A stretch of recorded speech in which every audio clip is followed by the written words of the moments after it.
오늘은 예레미야 애가 3장 19절로 39절까지 말씀에 근거해서 사람에게 고통은 왜 오는가라는 주제로 말씀을 드리려고 합니다. 우리가 사는 세상에는 항상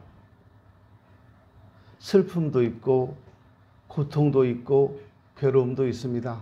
누가 그걸 당하느냐에 따라 차이와 정도는 있겠지만 세상에는 고통과 슬픔과 괴로움이 항상 공존해요. 그 중에는 예수를 믿고 살아가는 사람들도 있고 예수를 믿지 않고 사는 사람도 있는데 이런 고통과 불행이나 아픔은 다 똑같이 경험합니다. 근데 문제는 예수 믿는 분들이에요. 예수 믿는 분들이 이렇게 생각합니다. 하나님이 정말 살아계시다면 왜 이런 고통을 그냥 두고만 보시는가? 하나님이 왜 그냥 살아계시다면 왜 그냥 코로나19 같은 질병, 오미크론 같은 질병이 막 판을 치게 하고 세상을 휘젓고 다니는 저 악한 공산당 빨갱이들 싹 다 없애버리지 왜 놔두시는가? 왜 사기꾼들 잔뜩 놔두고 내 돈 사기치게 하고 나 속게 만들고 그냥 그렇게 하시는가? 이런 생각을 해요. 그런데 성경은 우리에게 뭐라고 말씀하시냐면 이런 고통과 불행을 당하는 것이 하나님께서 보시기에 좋아서 그냥 그렇게 두시는 것이 아니라고 말합니다.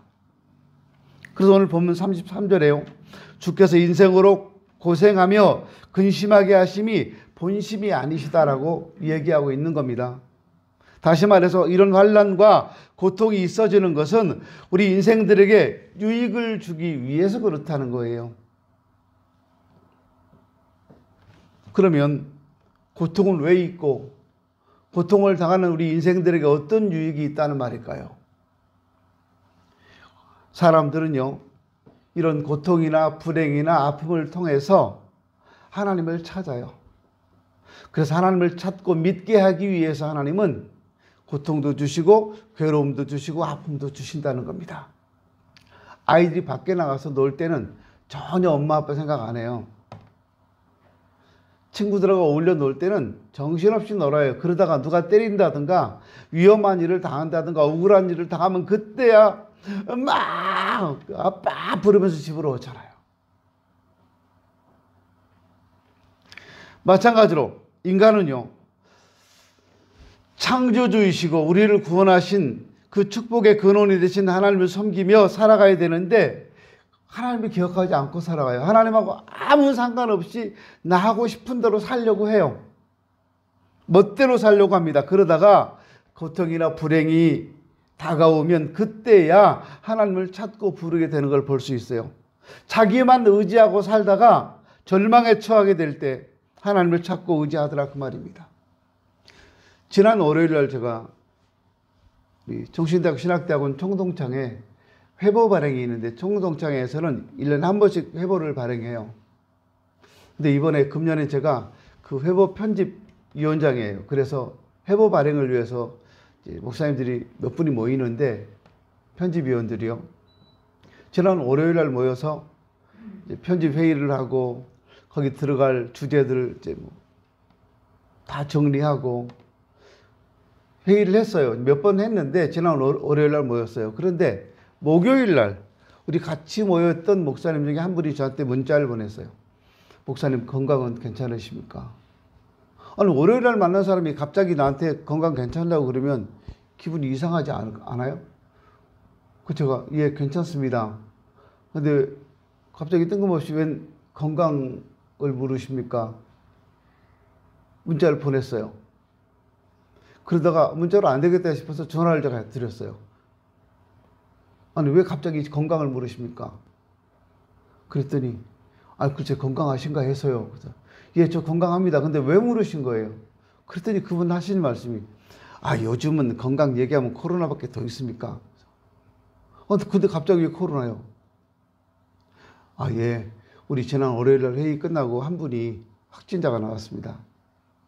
그래서 목사님 괜찮으신지 묻습니다. 혹 할 수 있으면 자가진단이라도 한번 해보십시오. 목요일 날 오후에 저녁 때 전화를 받고요. 멀쩡했는데 그 전화를 딱 받고 나니까 머리도 아픈 것 같고 몸도 이상하게 으실으실한 것 같고 이상한 거예요. 그래서 그 다음날 금요일 날 보건소 가서 PCR 검사를 했어요. 그리고 검사를 끝내고 이제 어제까지 하루 동안요, 기분이 되게 이상해요. 머리가 아픈 것 같기도 하고 열이 지끈지끈 나는 것 같기도 하고, 그래서 만져보는 거예요. 자꾸 재보고. 근데 이상 없어요. 근데 이상하게 으실으실하고 막 목도 간질간질한 것 같고. 근데 어제 점심 때 PCR 검사 결과가 저한테 통보됐어요. 음성입니다라고요. 그러니까 조금 전까지 목이 간질간질 하던 게 다 없어지고요. 머리가 지끈지끈 했던 것 같은 게 싹 없어지는 거예요. 기분이에요, 기분. 이게 기분이에요. 사람이 이렇게 자기 마음대로 막 그렇게 하고 싶은데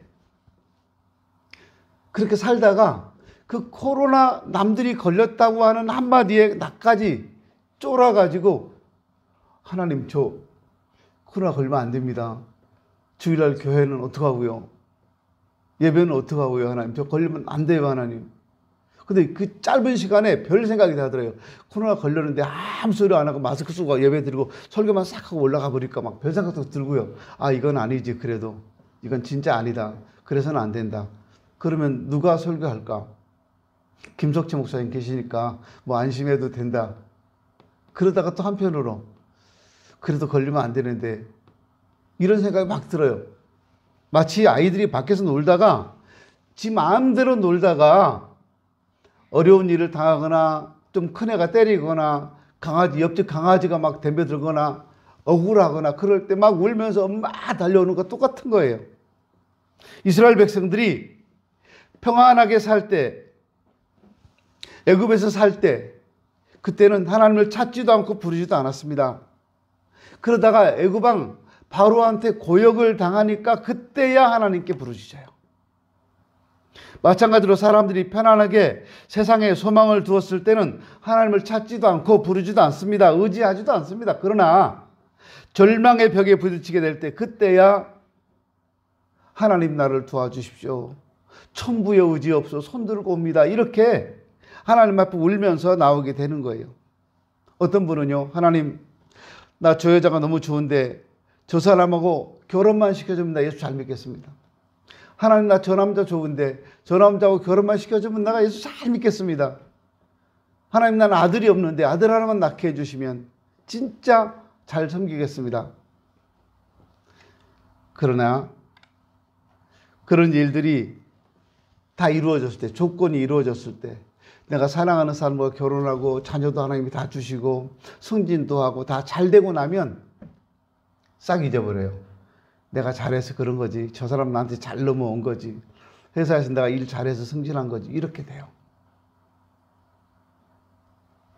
그러나 사랑하는 남편이나 아내가 병들었거나 철석같이 믿었던 남편이 바람을 피웠거나 자녀들이 무슨 사고를 당했거나 고통이 찾아오면 그때야 하나님께 나오는 것을 진짜 많이 봅니다. 뿐만 아니라 사업의 실패, 질병, 고통 속에서 하나님을 찾게 되는 경우도 많이 있어요. 아마 우리 가운데서도 평안하고 아무런 시험이 없었다면 예수를 믿지 않았을 분들도 계실 겁니다. 그러므로 환난이나 고통이 그 당시에는 쓰리고 아픈 일이지만 이런 고통을 통해서 하나님께서는 자기 자녀들로 하여금 하나님을 찾고 믿게 하기 위해서, 깨닫게 하기 위해서, 그래서 하나님을 향하라고 우리에게 고통을 주신다 그 말이에요. 그래서 그 고통을 통해서 하나님께 돌아오니까 그 고통은 우리 인간한테 유익이 된다 그 말입니다.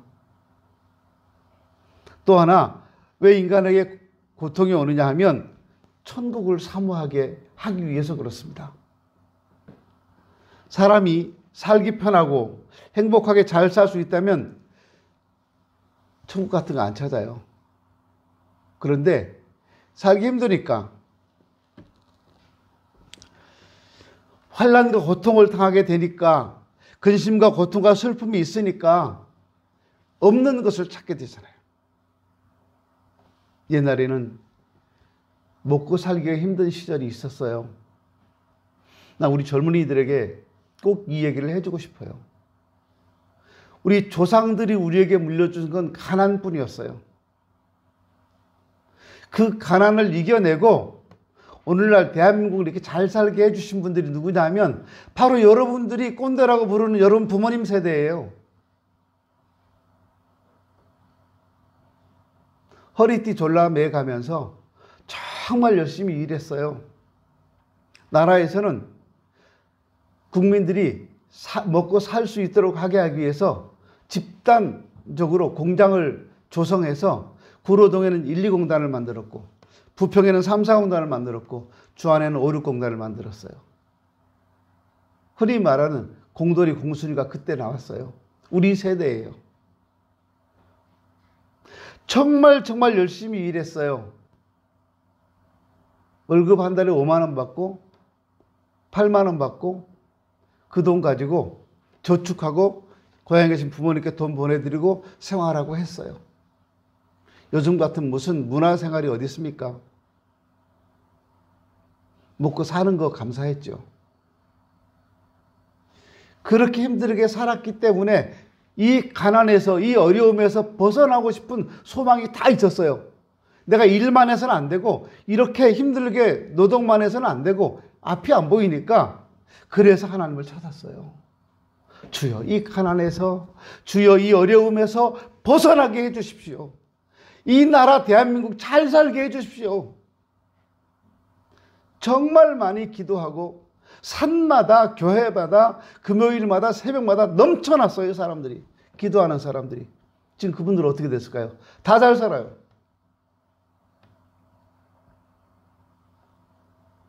근데 지금은 산에도 썰렁 비어있고 새벽에도 썰렁썰렁하고 금요기도에도 썰렁해요. 왜 그럴까요? 뭐 더 바랄 게 없어요. 이만하면 잘 살잖아요. 한겨울에도 여름철 과일을 먹고 한여름에도 겨울철 과일을 먹고 가만히 집에 앉아서 동남아에서는 나는 열대 과일을 배달시켜 먹고 그러잖아요. 요즘 돈만 있으면 다 돼요. 돈도 필요 없어요. 카드 한 장 있으면 다 돼요. 카드로 실컷 쓰고 나서 돈 없으면 파산 신청하면 국가가 다 갚아주고. 물론 사는 건 좀 힘들겠습니다만 이런 세상이에요. 아이들 학교 간다고 아이들 무슨 수당 주고 청소년들 무슨 수당 주고 청년이라고 수당 주고 노인이라고 수당 주고. 저는 요즘이요 이게 지금 현실이 맞나 할 정도로 저 요즘 지하철 타고 서울 전국을 다 다니는데요. 돈 안 내고 다녀요. 좋더라고 그거. 근데 여기에 좋으니까 이게 습관이 되면 안 되겠어요. 지하철 탈 때 제가 가진 무임승차권 그 경로 우대권을 가지고 딱 불을 대면 여러분들이 그 카드를 대면 파란불이 탁 켜져요. 그리고 지하철 들어가요. 맞죠? 파란불 맞죠? 초록불 켜지더라고요. 근데 제 거를 대면 주황색 불, 노랑불이 딱 들어와요. 노인이라는 거예요. 그래서 안에서 이렇게 보고 있다가 노랑불이 켜지면 딱 봐요. 근데 노인이 아닌 젊은 사람이 그걸 가지고 가면 대본에 나와서 잡아요. 아, 세상이 참 좋아요. 이렇게 다 공짜로 다닐 수 있어요. 뭐가 더 바래요? 차비가 없어서 선교 하나 차비 좀 줘. 안 그래도 되잖아요. 아버지 돈 떨어지는데 차비나 좀 주라. 안 그래도 돼요. 전국 어디라도 해도 열차가 지하철이 가는 곳이면 다 공짜로 가요. 열차도 30% 할인해 주더라고요. KTX도 30% 할인해 줘요. 대전 가는데 똑같이 표를 끊는데 누구는 12,600원 냈는데 저는 8,900원 냈어요. 근데 자랑스러운 건가요? 나 돈 많이 내고 싶어요. 젊게 살고 싶고요. 근데 국가 공인 노인으로 인정을 해버렸어요, 저를. 그래서 국가에서 이렇게 할인해 주네요. 살기 좋은 세상 됐다는 걸 얘기하는 거예요. 그러니까 천국 같은 거요. 신경도 안 써요. 지금 좋은데 한겨울에도 집에 들어가면 뜨뜻하고요. 한여름에도 집에 들어가면 시원하고요. 우리 그렇게 살잖아요. 옛날엔 내복도 엄청 두꺼운 거, 이 양복처럼 두꺼운 내복을 막 입었어야 했어요. 그래야 따뜻하니까. 지금은요, 내복이 얼마나 얇은지 무진장 얇아요. 비싸긴 겁나 비싸더라고요. 내복 한 벌에 뭐 10만 원씩이나 해. 비싸긴 비싼데 입으니까 좋아요. 또 촉감도 좋고 가볍고 착용감이 좋으니까요. 그러니 뭔 천국이 필요하겠어요. 안 찾는다니까요. 그러니까. 그러다가 어려움이 닥치면 그때야 부랴부랴 교회 나와서 울면서 하나님 살려주세요 하는 거예요. 천국을 사모하지 않아도 되는 세상이 됐어요. 그러니까 근심과 고통과 슬픔이 없는, 지금도 없는데, 그러니까 하늘나라를 소망하지 않아요. 이스라엘 백성들이 애굽에서 편안하게 살 때는 약속의 땅을 그리워하지 않았습니다. 돌아가려고도 하지 않았습니다. 그러나 견딜 수 없는 압박과 고통을 당하게 될 때, 그때야 가나안으로 돌아가고 싶은 마음이 들었어요. 우리 하나님께서는 이 세상에서 눈물과 근심과 질병과 죽음의 고통을 통해서라도 눈물이 없고 다시 사망이 없고 애통하는 것도 곡하는 것도 아픈 것도 없는 영원한 천국으로 우리를 들어가게 하신다는 사실을 아셔야 합니다. 우리가 이 세상에서 아무리 편안한 것 같고 좋은 것 같고 해도 이 세상은 영원하지가 않아요. 제가 종종 느껴요. 정말 종종 느껴요. 아, 내가 노인이 됐구나. 이걸요. 국가 공인, 공식 노인이잖아요. 국가에서 정해놓은 노인. 좀 슬프기도 하고 웃기기도 하고 또 한편으로는 편리하기도 한데요. 금요일 날 보건소에 갔는데 사람이 줄을 쫙 서 있는데 저거 한 3시간 걸려야 될 것 같아요. 그 줄 안 섰어요. 안 갔어요. 그리고 저녁 때 5시 45분에 갔는데 그때 사람들이 한 줄 남았어요. 들어가니까 거기 경위가 서 있더니 오늘 마감입니다. 안 됩니다. 막 이렇게 해요. 그래서 그래도 꾸역꾸역 들어갔어요. 그러니까 사람들 이제 줄 서 있는데 줄도 거의 다 끝나갖고 이제 줄도 뭐 한 10명, 15명 정도 남아 있는데 가니까 그 경위가 안 됩니다. 오늘 마감됐습니다. 막 그래요. 그래도 갔어요. 그러니까 저를 보더니 몇 년생이세요? 그래서 제가 말했더니 아, 노인이니까 해드릴게요. 이쪽으로 오세요. 근데 그 말이 되게 기분 나빠요. 노인이니까 해준다고. 사람들이 이제 저랑 같이 한 6, 7명이 같이 들어갔는데 젊은 사람들이에요. 그 사람들 다 돌려보내고 저만 들어오라고 하더니 이 사람이 좀 미안했는지 큰 소리로 그래요. 이분은 우리 직원도 아니고 제가 아는 분도 아닙니다. 이분은 노인이니까 해드리는 겁니다. 이해해 주세요. 노인님, 그만 얘기해도 되잖아. 계속 다른 사람들이 뭐라고 할까봐 계속 그래요. 그만해도 되는데 되게 얼굴이 화끈거리고 창피해요. 근데 거기다가 한 줄 더 떠서 이 사람이 뭐라 하냐면 거기 일하고 있는 분한테 QR코드 체크하고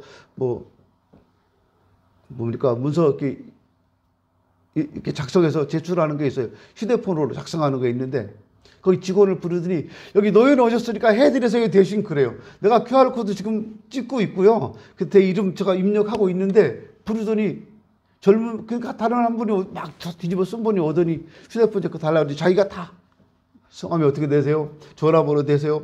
내가 해도 되잖아 그거요. 맨날 집에서 하는 게 그건데 자기가 대신 다 해주더니 됐습니다. 저희가 줄 주세요. 그래요. 그러니까 내 앞에 한 명 있어요. 창구가 여럿인데 근데 그 사람 오래 걸리니까 저쪽에서 할아버지 이리 오세요 불러요. 그래서 했어요. 이게 좋은 건지 나쁜 건지 모르겠어요. 노인이니까 해준 건 좋아요. 그래서 코로나 검사 쉽게 받았어요. 안 그랬으면 토요일 날 새벽부터 가서 줄 서야 됐는데 좋은 건지 나쁜 건지 모르겠는데 제가 무슨 얘기 하려고 그런지 아세요? 저는 제가 단 한 번도 지금까지 제가 노인이라는 생각을 해본 적이 없어요. 제가 늙었다고 생각해 본 적이 없어요. 지금도 젊다고 생각을 해요. 근데 국가가 저를 노인으로 인정하고 사회가 저를 노인으로 인정하더라고요. 무슨 말인가요? 내가 아무리 아니라고 해도 키라는 거예요. 그러면요, 이제는 이 세상을 떠날 날이 가까워지고 있다는 거잖아요. 아무리 이 세상이 좋아도, 아무리 이 세상이 편안해도, 내가 아무리 이 세상에 뭘 많이 쌓아놓고 이 세상에서 누리고 있다고 할지라도 하나님 부르시면 가야 돼요. 근데 여러분 생각해 보세요. 천국에서 누리는 기쁨이나 즐거움이 이 땅에서 누리는 것과 비교가 되겠습니까? 전 비교가 안 된다고 봐요. 제가 한 10여 년 전부터 똑같은 꿈을 계속 반복 꾸고 있는 게 있어요. 한국은 아닌데 다른 나라인데 무슨 대학이라고도 하고 무슨 연구소라고도 하고 그러는데 엄청 큰 빌딩이 있는데 그 빌딩 몇 층에 제가 일하고 있어요. 항상 가면. 근데 제가 그 꿈속에서죠, 늘 불만이 있는 게 뭐냐면 남들은 자리가 다 있어요. 그 자리에 앉아서 일들을 다 하는데 저는 제 자리가 없어요. 그래서 이거 일 도와주다가 저거 일 도와주다가 누가 모르면 내가 가르쳐 주다가 그렇게 하고 퇴근 시간 되면 다들 집에 가는데 저는 남들 가든지 말든지 저 혼자서 멍하게 이렇게 있다가 왜 나는 자리가 없지? 그러고 나와요. 나오면 뭐 빛과 번쩍한 도로가 있고 사람도 엄청 많은 인파 시장 같은 그런 곳인데 그런 거를 이렇게 빠져나오면 내가 차를 주차했던 주차장이 있었는데 오면 내 차가 없어요. 어디 갔냐? 차가 어디 있지? 차가 집에 있어요. 어떤 땐 집에 왔는데 차를 거기다 놓고 왔어요. 주차장에. 그럼 또 찾으러 가요. 그래서 잠이 깨요. 이게 벌써 한 10년 이상 거의 비슷한 꿈을 꿔요. 근데 제가 최근에 그 생각을 했어요. 왜 난 자리가 없을까? 그러다가 이런 생각을 했어요. 여기는 내가 죽으면 오는 자리인가 보다. 죽어야지 거기에 내 자리가 마련되지. 살아있으니까 내 자리가 없는 모양이네. 그래서 요즘 제가요, 똑같은 꿈을 꾸더라도 불만 없이 꿔야 되겠다. 그 생각을 해요. 이 세상 잠시 잠깐입니다. 진짜 잠시 잠깐입니다. 젊었을 때는 열심히 일하느라고 살았고요. 이제 좀 알 것 같고 안정될 것 같고 이제 좀 이제 누리려고 하는데 늙어버렸어요. 2주 전에 제가 여러분 다 돌아가시고 난 다음에 주일날 예배를 마치고 저기 계단에서 굴러 떨어져 가지고요. 굴러진 건 아니지. 굴러 떨어진 건 아니다. 계단에 걸려서 화장실 쪽으로 이렇게 몇 바퀴 굴렀죠. 이렇게. 근데 그거 살짝 걸렸어요. 발이 저 계단에. 근데 몸을 못 가누겠더라고요. 저도 모르게 넘어지는데 제가 이 손을 짚으면 부러지겠다. 그 생각이 들어요. 그 손을 얼른 이렇게 감쌌어요. 어깨로 넘어져야 되겠다. 몸으로 해야 되겠다. 나 천재 같아. 그 짧은 순간에요. 그런 생각을 다 하면서 뒹굴었다니까요. 그래서 얼굴 안 다치고요. 근데 나도 모르게 이 손이 마지막에 짚어졌는데 지금 이거 2주 동안 아파요.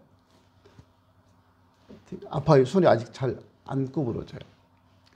제가 왜 얘기하는 줄 아세요? 다리 힘이 없다는 거예요. 그러고 나서 저 혼자 속으로 저 계단 저기 볼 때마다 계단 저기 걸렸어? 그 발로 이렇게 축축 해봐요. 괜찮아요. 근데 어젠가 또 탁 걸리는 거예요. 그래서 제가 긴장이 막 돼요. 이제 조심해야 되겠구나. 그리고 제가 한번 넘어지고 난 다음에 아픈데 되게 아팠어요. 다 온몸이 다. 이거 상당히 오래 가더라고요. 온몸이 다 아파요. 그런데 약속이 있어서 어떤 집사님을 만났는데 그분하고 얘기하다가 그분이 저한테 목사님 거기 턱이 있어요. 조심해요. 그래요. 턱이 요만큼이에요. 요만큼. 신발 굽 하나만큼 턱이 있어요. 그분 사무실 들어가는데. 그래서 제가 봤어요. 그랬더니 조심해야 돼요. 거기 잘 걸려요. 난 거기 잘 걸려요. 그러더라고요. 그래서 내가 사실은 지난주에 교회에서 계단에 걸려 넘어졌는데 다 아파. 그랬더니 그분이 목사님 우리 나이가 몇인데 그래요. 친구입니다. 저하고. 나이가 몇인데 그러더니 하시는 말씀이 나는 저 조금 전에 목사님 조심하라고 그랬는데 저 턱에 자주 걸려요. 옛날에는 그거 아무것도 아니었는데 지금은 다리가 이렇게 걸어가는데 이렇게 걸어가지는 게 아니라 이렇게 가진다는 거예요. 그래서 걸린다는 거예요. 다리를 높이 이렇게 안 들어진다는 거예요. 발이. 자기도 모르게. 그래서 걸린대요. 그래서 저한테 얘기했다는 거예요. 생각해보니까 그래요. 저도 저 계단 20년을 다녔던 계단이에요. 근데 걸려 넘어지는데 아무도 없었어요. 근데 거기에 저 둘째 아들이 있었어요. 워낙 제가 빨리 넘어지니까 아들이 저를 붙잡아 주지도 못했어요. 넘어져 있는데 괜찮아요? 그리고 어떻게 해주려고 그랬는데 제가 기다려. 하도 아프니까요. 기다려. 그냥 기다려. 어떻게 할 수가 없어요. 아프기만 하니까. 기다리라고. 건드리지 말라고. 무슨 얘기하는 거예요, 여러분? 이 세상 여러분 젊어지고 지금 젊고 한없이 행복하고 그럴 것 같으죠? 잠깐이라니까요. 인생이 잠깐이에요. 그러니까 천국을 사모해야 되는 거예요. 제가 저 한번 걸려 넘어진 다음부터 계단이 있는데 무진장 조심해요. 특별히 밖에 나가서는 사람들 앞에 넘어지면 무슨 망신이에요. 굉장히 조심합니다. 아, 내가 나이가 들었다. 이걸 제가 인식하면서 걸어갑니다. 이 세상에서 우리가 잠깐 살면서 고통도 있고 슬픔도 있고 괴로움이 있을지라도요. 영원한 형벌이라고 하는 지옥보다는 낫잖아요. 그래서 우리는 천국에서 영생을 누리기 위해서 누리게 하기 위해서 주님은 우리 인간에게 고통을 주신다는 겁니다. 그리고 우리에게 고통이 왜 찾아오냐면 하나님께 순종하라고. 대부분의 환난과 고통은 하나님께 순종하지 않고 내 멋대로 살고 죄를 짓고 살고 그럴 때 찾아옵니다. 그래서 불순종하고 제 멋대로 살다가도 고통이 닥치면 그때야 잘못을 깨닫고 회개하고 잘못했습니다 하는 경우가 참 많아요. 시편 기자는 시편 119편 67절에서 이야기합니다. 고난당하기 전에는 내가 그릇 행하였더니 이제는 주의 말씀을 지키나이다. 71절에 보면 고난당한 것이 내게 유익이라 이로 인하여 내가 주의 율례를 배우나이다 라고 말합니다. 그러므로 어떤 의미에서 우리가 당하는 질병이나 고통은 하나님이 우리가 미워서 주는 벌이라기보다는 그걸 통해서 하나님의 뜻에 맞는 생활을 하라고 우리를 이끄시는 손짓하시는 하나님의 사랑의 표현으로 보셔야 한다는 거예요. 내게 고통이 왔을 때 어려움이 왔을 때 하나님 나를 사랑하셔서 부르시는구나 이렇게요. 구약의 다윗도 젊어서는 고난과 역경 속에 있을 때 오히려 죄를 짓지 않았습니다. 근데 편안할 때 왕이 되고 할 일 없고 늦잠 자고 낮잠 자고 맘대로 할 때 그때 옥상 할 일 없어 옥상에 왔다 갔다 하다가 남의 집 엿보다가 거기 목욕하고 있는 여자를 보고 마음이 막 음욕이 불릴 듯 일어나잖아요. 저 여자 데려와. 그래서 못된 짓 했잖아요. 그 남편까지 죽였잖아요. 그 여자를 차지하기 위해서. 우리아 장군의 아내 밧세바 얘기하는 겁니다. 그리고 이 우리아 장군의 아내 밧세바와 다윗 사이에 아이가 생겨요. 그런데 이 아이가 태어났는데 병들었습니다. 죽어갑니다. 그때 다윗은 자기 죄를 뉘우치면서 일주일 동안이나 금식하면서 베옷을 입고 하나님 앞에 회개합니다. 근데 아이가 죽어요. 그러니까 다윗은 아들이 죽은 걸 알고 태연하게 슬픈 기색도 내지 않고 밥도 먹고 나라 일도 정상적으로 하게 됩니다. 그때 사람들이요, 신하들이 이상했어요. 왕이 이상하네, 막 금식하고 그러더니 아이가 죽고 나니까 하나도 안 슬퍼한다. 이상하다. 더 슬퍼야 되지 않나? 이거예요. 근데 다윗은 뭐라 그래요? 내가 이 벌을 받아 마땅한 죄인이라는 생각을 했기 때문에 하나님을 원망하거나 누구를 탓하지 않았다는 거예요. 히브리서 12장 6절을 보면 주께서 그 사랑하시는 자를 징계하시고 그의 받으시는 아들마다 채찍질하신다고 말합니다. 징계는 다 받는 것이거늘 너희에게 없으면 사생자요 참 아들이 아니다. 12장 8절에서도 말하고 있어요. 그러므로 환난과 고통과 실패를 통해서 하나님께 순종하며 하나님 뜻대로 사는 방법을 가르쳐 주시기 위한 것이기 때문에 우리에게 찾아오는 고난이나 고통은 유익한 것이고, 그걸 깨닫는 자는 하나님의 은혜 안에 들어오는 사람이라고 말할 수 있어요. 그리고 사람에게 고통이 왜 오느냐 하면 인내와 능력을 주시기 위해 그렇습니다. 미국의 어느 잡지에요, 5,000년 된 나무가 있다는 기사가 실린 적이 있었습니다. 이 나무가 5,000년 됐다는 거예요. 그래서 그 나무를 기자들이 취재하러 가봤는데 산 언덕에 있는 나무인데 거기는 바위가 되게 많은 산이었어요. 바위가 많은 산이라면 토양이 좋지 않다는 거잖아요. 주변에 나무들 별로 없고 작은 나무들만 있어요. 근데 이 나무는 컸고 오래 살고 있어요. 그 이유가 뭐냐면 뿌리가 아주 깊이 박혀 있다는 겁니다. 뿌리가. 다른 나무들은 다 시들어 죽어도 이 나무는 5,000년 이상을 살았어요. 뿌리가 깊으니까. 마찬가지로 하나님이 우리에게 대해서 평안하게 온실에 있는 꽃들처럼 그렇게 돌보시는 것만이 하나님의 사랑이 아니라는 걸 보여주시는 겁니다. 온실에 자란 꽃은 햇볕이 쪼이고 조금만 추위가 와도 금방 시들어 죽어버리는데요, 하나님은 이런 온실의 꽃과 같은 우리 자녀들을 원치 않으세요. 어떤 환난이나 시련이 온다 할지라도, 역경이 온다 할지라도 힘차게 참고 이기고 나아갈 수 있는 그런 성도가 되기를 원하신다는 겁니다. 그래서 하나님은 원치 않으시지만 환난과 고통을 당하는 인간을 보고 계시는 거예요. 언젠가도 말씀드렸는데 아프리카 어느 지역에 가면 강이 하나 있는데, 그 큰 강도 아니지만 강이 하나 있는데 개울이죠, 개울. 사람들이 그 개울을 건너서 왔다 갔다 해야 된대요. 근데 물살이 너무 세니까 사람들이 그 개울을 건널 때는 큼지막한 돌멩이 하나씩을 안고 건너간답니다. 무겁죠. 힘들죠. 근데 그냥 빈몸으로 가다가는 물결이 휩쓸려 떠내려가기 때문에 할 수 없이 그 돌멩이를 메고 간다는 거예요. 마찬가지로 우리 심령도 평안하기만 하면 기도도 하지 않게 되고 교회 나오기도 싫게 되고 신앙의 자세도 나태해집니다. 그러나 한 번씩 풍랑이 일어나고 파도에 부딪히게 될 때 하나님을 향해 진정으로 부르짖게 되고 그때 믿음이 자라게 되고 그 심령이 성숙하게 되는 거예요. 이토록 하나님께서는 시련과 절망을 통해서 믿음과 기도로서 어떤 역경이라도 환경이라도 이길 수 있는 인내와 힘을 주시기 위해서 우리 인간들이 고통당하는 것을 보고 계시다는 거예요. 모세가 이끄는 이스라엘 백성들이 바란 광야에서 가나안 땅을 이제 바라보게 되었습니다.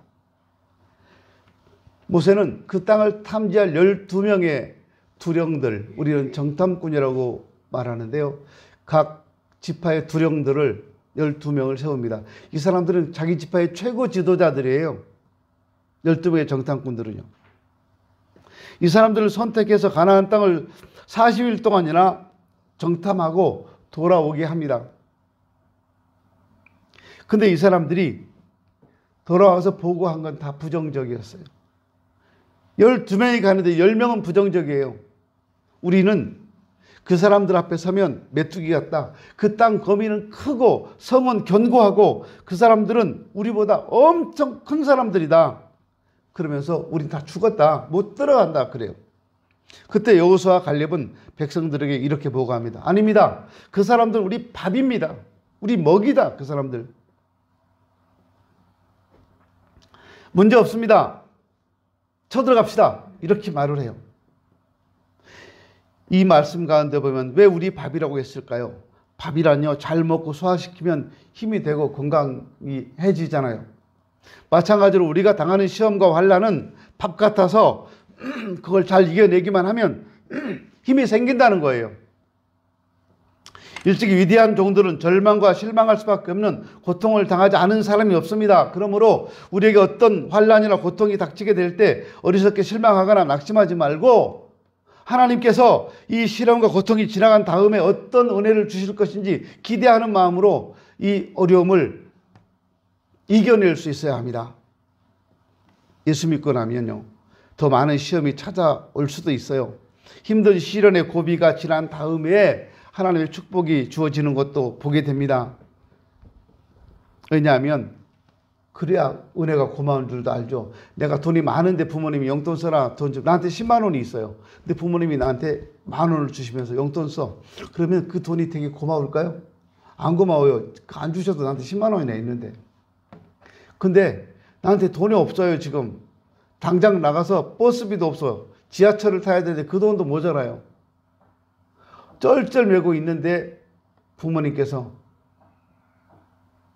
10,000원 주시면서 이거 용돈 해라. 그러면 얼마나 고맙겠어요. 똑같은 이치 같아요. 그러므로 고통과 시련을 극복할 수 있는 방법도 있습니다. 뭡니까? 고통이 왔을 때, 시련이 왔을 때 회개하십시오. 회개하고 돌아서야 합니다. 환난과 고통과 재난을 당했을 때 하나님 앞에 회개하고 겸손하게 하나님을 찾고 기도한다면 하나님은 환난과 고통을 제거해 주시고 고쳐주시고 우리를 축복해 주실 것입니다. 또 하나, 고통이 왔을 때 십자가를 자원해 주십시오. 우리가 다른 사람이 우리한테 아이를 맡기고 가면 귀찮아요. 아이가 안아주면 힘들고요. 애가 10kg 정도 나가면 되게 힘들어요. 근데 엄마나 아빠는 내 자식은요, 하루 종일 안고 있어도 팔 아프다고 하질 않아요. 누가 제일 애기가 있나? 예, 제일 애기는 없네요. 이제 안아주면 다 팔 아플 나이들이에요.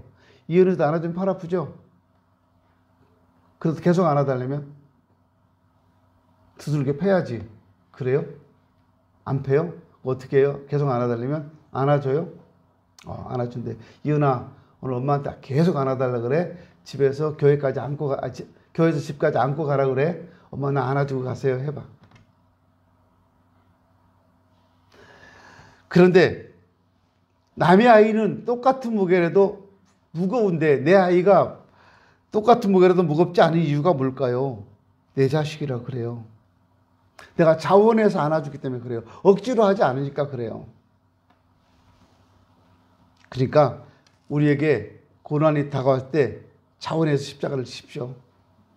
그리고 믿음과 기도 생활을 미리미리 잘 해놔야 됩니다. 고통이 왔을 때 그때 하나님 찾지 마시고 미리미리 내 자신을 위해서, 가정을 위해서, 교회를 위해서, 자녀들을 위해서 미리미리 기도하세요. 국가를 위해서 미리미리 기도하세요. 그리고 하나님께 맡기고 사십시오. 내가 내 인생을 핸들링 하려고 하지 마세요. 하나님께 맡기세요. 너희 염려를 다 주께 맡기라. 베드로 전서 5장 9절에 나오는 말씀입니다. 그리고 자기중심의 생활에서 벗어나십시오. 나중심, 이기주의적인 생활을 하면 더 불안해지고 고통은 커져요. 내가 남을 위해 살겠다고 할 때 마음이 기뻐지는 겁니다.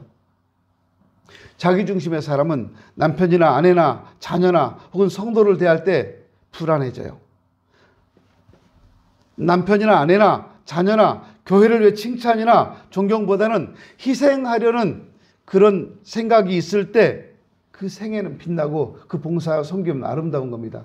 여러분 집에서 남편에게 밥 해줄 때, 자녀들에게 밥을 해줄 때 그 고생이라고 생각하고 일이라고 생각하면 못한다니까요. 제가 여러 번 말씀드린 거잖아요. 그게 내가 사랑하는 사람들을 위해서 할 수 있는 섬김이 될 때 그게 즐겁고 행복한 거예요. 그 집에서 이게 정답 아닙니다. 집에서 정답은 아닌데 아마 길 수 있다는 가정하에 음식을 되게 못하는 아내들이 있을 때 남편들이 물어보세요. 당신 나 사랑해요? 이렇게. 사랑하면 맛있게 만들 수 있어요. 또 열심히 만들어줬는데 맛없다고 투정하는 남편에게 아내들은 물어보세요. 당신 나 사랑하세요? 라고. 무슨 말인가요? 사랑하면 맛있게 만들어요, 진짜. 사랑하면 또 맛있어요. 어떤 걸 만들어줘도 맛있어요. 진짜 맛있어요. 내 아내가 나를 위해서 만들어주는 거 세상에 하나밖에 없는 요리인데 그게 맛이 없겠어요? 진짜 맛있어요. 전 그래서 제 아내가 저한테 만들어주는 음식을 먹을 때마다 맛없다고 한 적이 단 한 번도 없어요. 우리 남자분들에게 알려드릴게요. 맛없잖아요. 근데 맛있다고 하면 거짓말이잖아요. 그럼 어떻게 해야 돼요? 안 먹으면 되는 거예요. 조금만 먹으면 되는 거예요. 그럼 왜 안 드세요? 맛없어요. 아니 맛있어. 맛은 있는 거예요. 다 짠맛도 있고 신맛도 있고 매운맛도 다 있는 거예요. 맛이 없을 수는 없어요. 맛이 좋은 것과 맛이 있는 건 달라요. 조금 먹으면 돼요. 그리고 나 아까 밖에서 뭘 좀 먹었더니 배가 불러서 못 먹겠다고 안 먹으면 돼요. 그거 억지로 먹으면 또 안 되잖아요. 자기중심의 생활을 버리십시오. 하나님의 영광을 위해 사십시오. 내 안에 내 중심의 생활을 버리고 하나님 중심으로 살겠다는 마음이 있어야 합니다. 베드로 고린도 후서 10장 31절에 그런즉 너희가 먹든지 마시든지 무엇을 하든지 다 하나님 영광을 위해서 하라고 말씀합니다. 먹든지 마시든지 무엇을 하든지 고통이 오고 어려움이 오고 환난이 왔을 때 그때도 내가 하나님 영광을 위해서 참고 견뎌보십시오. 그럼 하나님은 반드시 여러분을 가장 복된 사람으로 만들어 주실 것입니다. 기도합니다.